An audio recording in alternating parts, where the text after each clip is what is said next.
I'm going to be responding to Anthony's claim that legalizing marijuana will have a positive impact on America. I'm here to tell you why this claim should be dismissed.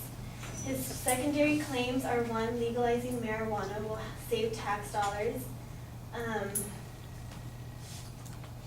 Legalizing marijuana will save tax dollars. Legalizing marijuana will create a new market, and legalizing marijuana will allow the government to regulate it. His first secondary claim is that legalizing marijuana will save tax dollars. His first point is that marijuana has not significantly decreased the use or availability of marijuana. He then goes on to talk about how trillions of dollars have been spent on the war against drugs. There is no information or evidence given on how little drug usage has been decreased or how they have failed to meet their goals. Also, the war on drugs includes all drugs such as narcotics, stimulants, depressants, hallucinogens, where marijuana falls under. That all falls under the $1 trillion that are being spent on the war on drugs, not just on marijuana. His second point is that providing rehabilitation services is cheaper than keeping them in jail cells. He gives us a number on how much it will cost to keep an inmate for a year versus how much it will cost to be in rehab for a month. Not only are those time frames not equivalent, but he doesn't cite his sources. His secondary claim is that legalizing marijuana will create a new market, and then turns his first 2 points that a new market creates new jobs, and he would remove marijuana from the black market into one, and just says it will take business away from drug dealers and the cartel. It is just an assumption and not supported by evidence. He doesn't tell us how it will create a new market, what kinds of jobs it will create, and how it will take marijuana off the black market. He then goes to his third point, which says marijuana has its uses for medicine. According to the DEA's drug fact sheet, it already is prescribed to cancer patients to control their nausea and vomiting from treatment, and also gives it to AIDS patients to increase their appetites. He also says it will be more available and it will be easier to access. According to Frank Stoltz, there are 134 medical marijuana dispensaries in Los Angeles alone, making it already very easy to access. His third claim is that legalizing marijuana will allow the government to regulate it. His first and second sub-points is that it will make it harder for minors to obtain it and will allow the government to tax it for extra revenue. Those are just assumptions and are supported by no evidence. His first point just creates a hypothetical situation, whereas his second point is only stated. He then goes on to talk about an experiment in Portugal. He says there's a big experiment in Portugal where it is a lot more extreme because they legalized all drugs. According to the article in the Business Insider, it is not an experiment, it's a new policy. And they did not legalize drugs, they decriminalized the use of drugs. He talks about stands that sell drugs, and since drug use is only decriminalized and not legalized, they would still be punished for their drug use. Drug trafficking and distribution are settled in a special court rather than criminal courts and looked at individually.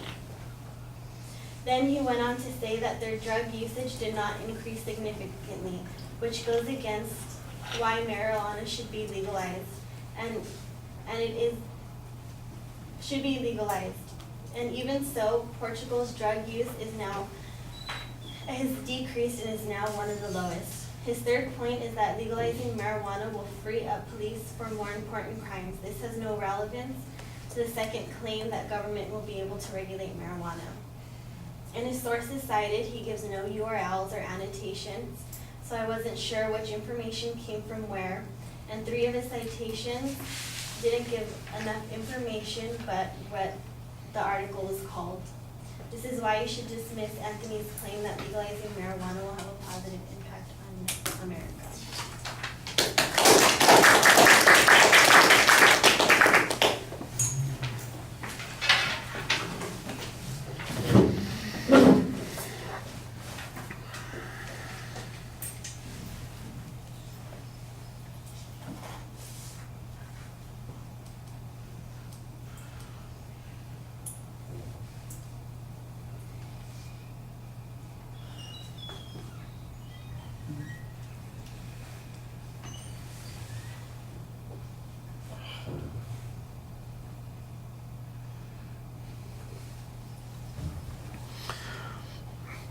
All right, Melanie, you labeled the main and secondary claims pretty clearly. In the signposting in the body of the speech, you're always very clear so we know exactly where you are.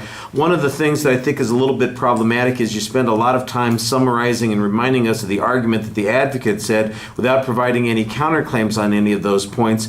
Most of the time you're responding to the grounds or the warrant that the advocate's presenting, suggesting that they provided a lack of evidence or that there's no reason to believe that this would lead to the particular conclusion that's going on, which I think is probably a valid point, except that sometimes you could use some evidence to support such an inference as well, and I don't really get a lot of information that fits into those categories. When you challenge the advocate's lack of evidence on a number of points, that's perfectly fine.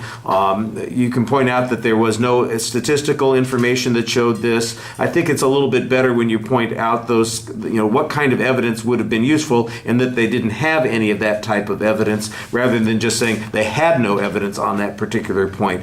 So, for instance, when we're talking about the new market, and he says he assumes it's going to create a new market here. Well, that's a good place to say, well, there's no indication about what the market would be if we legalize. There's no statistical estimate about how many more jobs would be created or what kinds of income would be available. And, by the way, if you're going to have a new market, doesn't that kind of contradict the point that says that we're not going to have an increased amount of consumption, which he's talking about in this argument down below about, was it Portugal's experience? I mean, otherwise, what is the new market? You got to be selling to somebody, so that seems like it kind of contradicts the point below. So I still think that you can make the reasoning presses that you're making, but you have to find some way to back them up a little bit more rather than just saying no evidence, that kind of thing. So I think there's some other ways that you need to develop those points. The one place that you had some evidence on the point number 3 was about the number of places that people can get marijuana currently in Los Angeles, and you say that really makes it easy, so how much easier could it be? I think that's an interesting point. I'm still not sure, though, what that gets you in the long run. How does that diminish the advocate's argument on this particular point? If the argument is that it has medical benefits, that doesn't deny that it has medical benefits, that people would, that they'd have easier access. I guess there's a little bit of an argument here that says that people would they already have plenty of easy access. I think the argument that you ought to be developing as a counterclaim is that it makes access too easy for people who don't need it for medical reasons, or for people who might want to use it for recreational purposes that shouldn't be using it for recreational purposes. And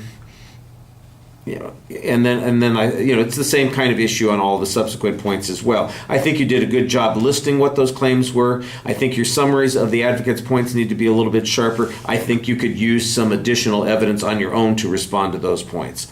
All right, thank you.